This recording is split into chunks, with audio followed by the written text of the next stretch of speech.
तो what problems are face at the time of retirement, उसमें पहली चीज हम जो डिटेल में डिस्कस करने वाले हैं वो है calculation of new ratio and gaining ratio. Calculation of new ratio and gaining ratio. Example समझेंगे, डिफरेंट डिफरेंट केसेस हो सकते हैं, बट कॉन्सेप्ट समझ आना चाहिए। Example 1, A and B were partners. A, B, and C were partners sharing profits in the ratio 3:2:1. C retires. C retires. बस इतना ही लिखा है, C retires. Calculate the new ratio and gaining ratio. और कुछ भी मेंशन नहीं है, बस ऐसे लिखा है ओल्ड रेशियो इज गिवन और लिखा है एक पार्टनर रिटायर होगा, सी रिटायर्स, और कुछ भी मेंशन नहीं है। तो सी गॉन, सी तो चला गया। तो ए बी सी पहले किस रेशियो में प्रॉफिट शेयर कर रहे थे? 3:2:1। 3:2:1 का मतलब होता है 3/6, 2/6 एंड 1/6। C retires. अब ध्यान से देखना, if nothing is specified about the new ratio or the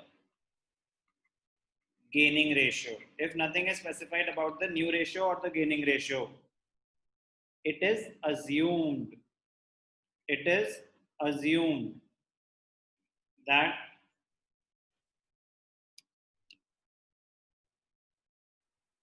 the retiring partners share, that the retiring partners share will be taken over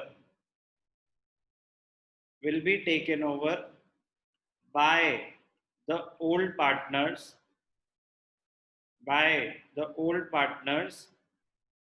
in their old ratio. Therefore, old ratio will be the gaining ratio. Old ratio will be the gaining ratio. Kab? If nothing is specified about the new ratio or the gaining ratio. ना तो new ratio के बारे में कुछ mention था, ना gaining ratio, तो C चला गया। उसका जो 1/6 शेयर है कौन लेगा? ए और बी लेंगे। किस रेशियो में लेंगे? 3:2 के रेशियो में लेंगे। वो तो उसको ले लेंगे 1/6 को। अब ध्यान से देखना, तो एक तो ये कॉन्सेप्ट हो गया कि गेनिंग रेशियो क्या होगा। अगर ऐसा होता ए बी सी 3:2:1, सी रिटायर हो गया ना, तो न्यू रेशियो हम डायरेक्टली क्या ले सकते हैं? 3:2। कोई कैलकुलेशन की जरूरत नहीं, 3:2। लेकिन तो भैया फिर जो पार्टनर सैक्रिफाइस करा, आप तो कह रहे हो कि उसका शेयर ए और बी टेक ओवर कर लेंगे। कर लिया ना, करने के बाद है ये 3:2। पहले ए और बी का रेशियो था 3/6, 2/6 और सी का था 1/6। सी चला गया, कुछ मेंशन नहीं है कि उसका शेयर कौन टेक ओवर करेगा।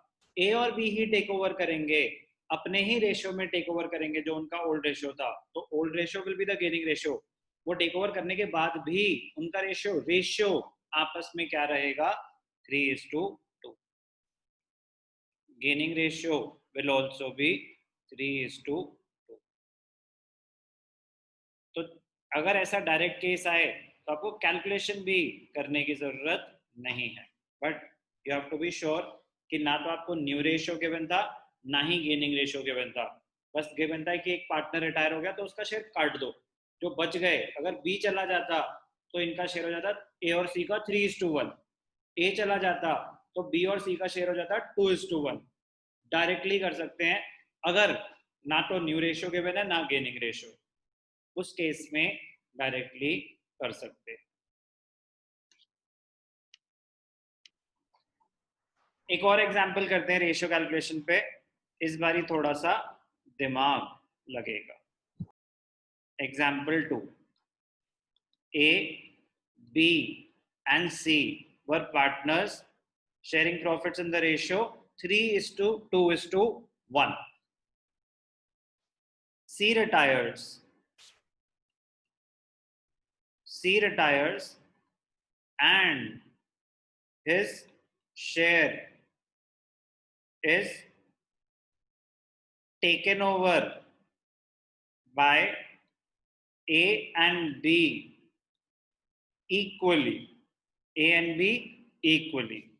अब स्पेसिफिक इंस्ट्रक्शन है, तो C रिटायर हो गया। C कौन है? 1/6 वाला है C। C रिटायर हो गया, his share is taken over by A and B equally। तो हमें देखना चाहिए कि क्या उनका एक्चुअल गेन गिवन है? नो, एक्चुअल गेन गिवन नहीं है, बट गेनिंग रेशियो गिवन है। गेनिंग रेशियो और एक्चुअल गेन में वही फर्क होता है जो सैक्रिफाइसिंग रेशियो और एक्चुअल सैक्रिफाइस में फर्क था एडमिशन के टाइम।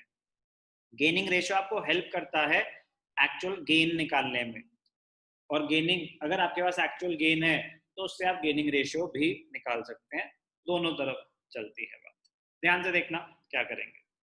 तो रिक्वायरमेंट सेम है, calculate new ratio and gaining ratio.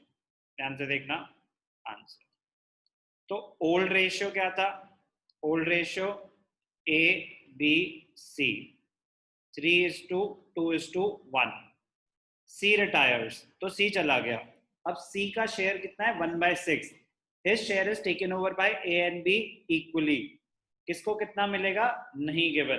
तो सबसे पहले करना चाहिए calculation of actual gain. Calculation of actual gain. Admission के टाइम हम करते थे calculation of actual sacrifice. Actual gain मतलब किसको कितना मिलेगा। कौन रिटायर हो रहा है? सी रिटायर हो रहा है। सी का शेयर कितना है? 1/6। कौन टेक ओवर कर रहा है? ए एंड बी इक्वली। तो ए विल गेट 1/6 का हाफ, तो 1/12। बी विल गेट 1/6 का हाफ, उसको भी मिलेगा 1/12। अब ध्यान से देखना, गेनिंग रेशियो ए और बी में क्या है? 1/12:1/12, तो which is written as 1:1। Gaining ratio कैसे लिखेंगे? 1:1। 1/12 उनका एक्चुअल गेन है। अब ध्यान से देखना, इंपॉर्टेंट स्टेप काफी ध्यान से देखना। एडमिशन के टाइम पार्टनर सैक्रिफाइस कर रहा होता है, तो new ratio is equal to old ratio minus sacrificing ratio. क्या आप कुछ सैक्रिफाइस कर रहे हो तो माइनस। एडमिशन का पॉइंट था वो, यहाँ रिटायरमेंट है। रिटायरमेंट में new ratio is equal to old ratio plus gaining ratio, where gaining ratio is nothing else but your actual gain. तो आपको पहले कुछ मिल रहा था, अब आपने कुछ गेन करा। तो ए का न्यू रेशियो क्या है? ओल्ड रेशियो क्या था? 3/6।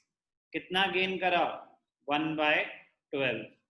तो अब उसका रेशियो कितना हो जाएगा? 12 6 2 3 6 plus 1 which is equal to 7/12। B का न्यू रेशियो क्या हो जाएगा? 2/6 प्लस 1/12। 2/6 प्लस 1/12 कितना हो जाएगा? 6 2 2 2 जा 4 plus 1 which is equal to 5/12। तो new ratio between A and B will be 7:5। तो क्वेश्चन की रिक्वायरमेंट क्या थी? Calculate new ratio and gaining ratio. Sum up करूंगा.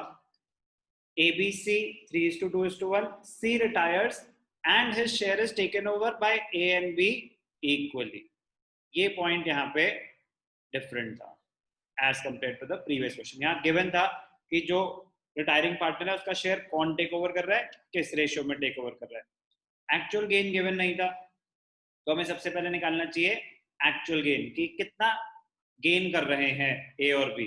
तो A will get half of C's share, B will get half of C's share. C का share क्या था 1/6. तो ए को मिला 1/12, बी को मिला 1/12. कंपेयर किया 1/12 1/12, तो गेनिंग रेशियो तो था 1:1. वो यहाँ पे भी दिख रहा था they are taking over his share equally. तो इसका मतलब ही था कि उनका गेनिंग रेशियो तो इक्वल है. दिमाग लगना था थोड़ा बहुत यहाँ पे न्यू रेशियो. तो जो एक्चुअल गेन निकाला वो हेल्प करेगा आपको न्यू रेशियो कैलकुलेट करने में. रिटायरमेंट के केस में जो बच गए पार्टनर्स, यूजुअली एक्सेप्शनल केस आएंगे अभी, बट यूजुअली वो गेन कर रहे हैं तो उनका शेयर बढ़ेगा. तो ओल्ड रेशियो में अगर आप ऐड कर दोगे गेनिंग रेशियो तो क्या होगा, ए ओल्ड रेशियो 3/6 प्लस उसने कितना गेन किया 1/12. तो कैलकुलेट किया तो ए का न्यू रेशियो आया 7/12. ऐसे ही बी का कैलकुलेट करा तो आया 5/12. तो final answer new ratio 7:5 and gaining ratio 1:1. ये था रेशियो कैलकुलेशन पे एग्जाम्पल नंबर